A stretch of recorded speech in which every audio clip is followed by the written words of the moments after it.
Hi, my name is Brandy, and we live in McDonough, Georgia.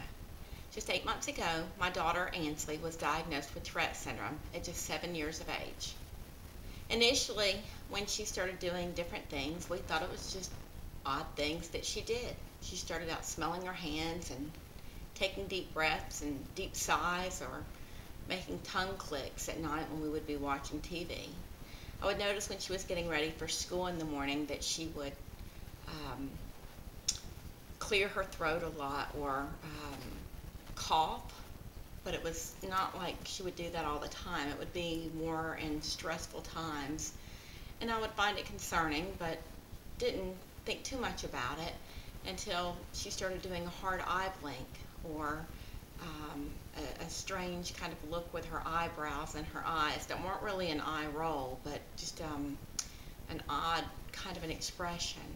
And it was concerning to me. And I would tell my husband, look, doesn't it seem odd? But he wasn't home all the time. I spent much more time with her being a stay-at-home mom. And even my son would say he noticed it at only 10. And so I was really concerned and just kind of monitored it. But what really got me was one day she started doing a shake of her head. And she did it several times, and it was quite concerning to me. And then I noticed that she would start doing the head shake with a clearing of her throat. And then I knew that we needed to go see a neurologist. I had heard of Tourette syndrome, but I wanted to kind of research the things that I'd been seeing to see if they kind of matched up with Tourette syndrome, in hopes that that wouldn't be what my daughter had. After all, nobody in my family or my husband's family that we knew of had Tourette syndrome. I'd heard that it had to be genetic. So I started researching, and I was heartbroken to find that it seemed to me that might be what my daughter had, but surely it wasn't what she had.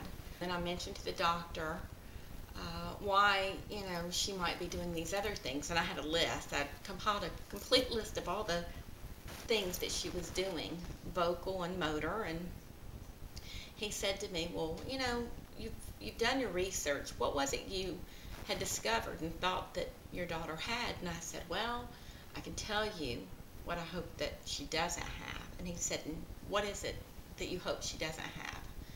And I said, I hope that it's not Tourette syndrome.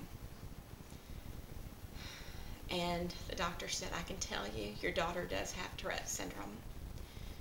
My daughter was sitting next to me in a chair in the office, and we were alone. My husband wasn't with me that day. My son wasn't with me that day. And I wanted to get up and run out of there, because everything I read told me that Tourette syndrome was incurable. There is no cure.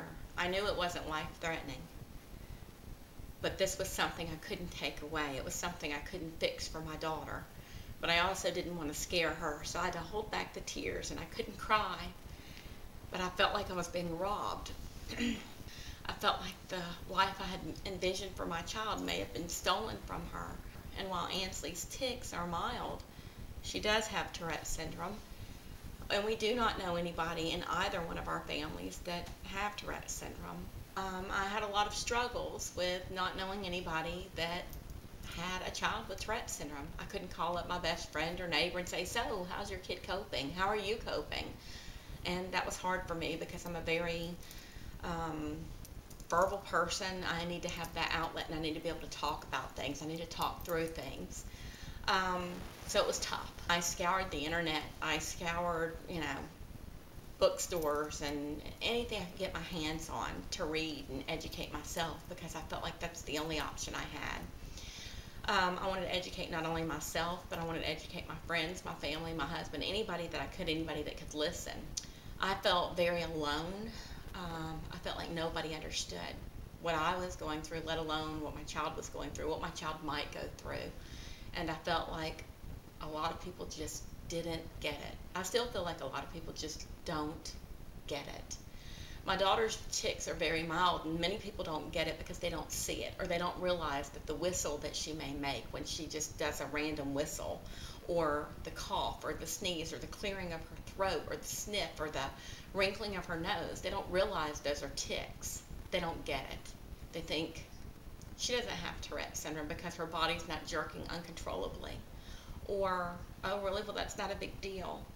But, when people don't realize because they're not at home and they don't see her in the comfort of her own home where she's comfortable in her family, where they see her doing these things when she's watching TV and comfortable at night, or before she gets ready for school and she's constantly clearing her throat or whistling nonstop. You have to think about how that interferes with her schoolwork. How if you're shaking your head constantly or whistling constantly, or if for those that have OCD thoughts, how do you think about something else or concentrate in school when you have a repetitive thought going on in your head? How does that child function? Because what you see may be totally different than what that child's going through.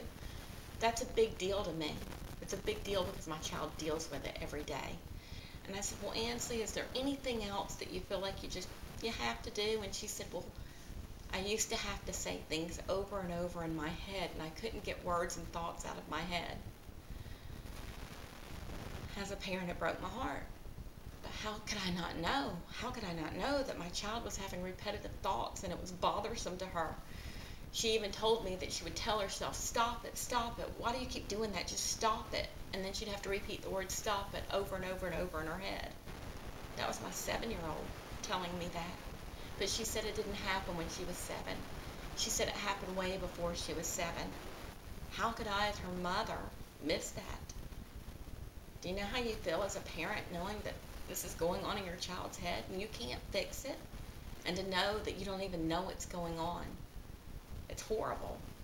And then my child would come home and she would say, Mom, Tourette syndrome's hard, but the hardest part is when I walk, sometimes I have to crack the bones in my feet.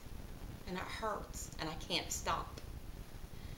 And so when that happens and it's your child, and you can't fix it, and you can't make it stop, and you can't go away, it hurts. And you need answers, and you can't fix it. And you can't tell them it's going to go away because you can't lie to your child.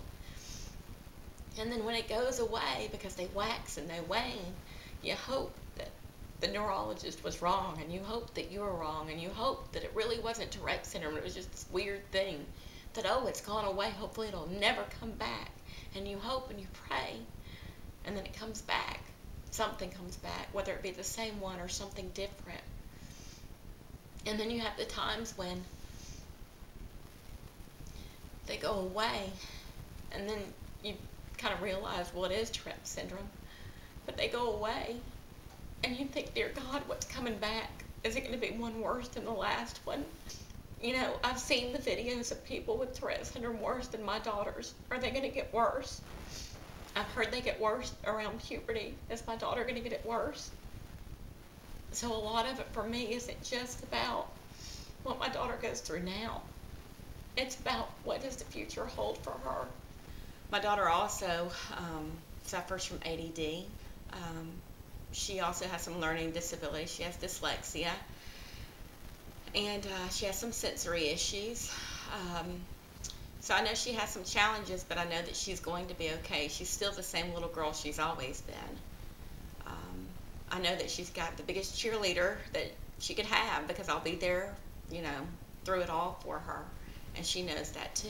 And the main thing that I wanted to do for my child is make sure that everybody I knew that this was not a secret. This is not something we're going to sweep under the rug. It is not something that we are to be ashamed of, because if I'm ashamed, if my husband's ashamed, if my family's ashamed, then my daughter will grow up believing that she needs to be ashamed. I want her to see that I'm going to stand up for her and for others that I know that have Tourette syndrome, because if I don't stand up for her, who will?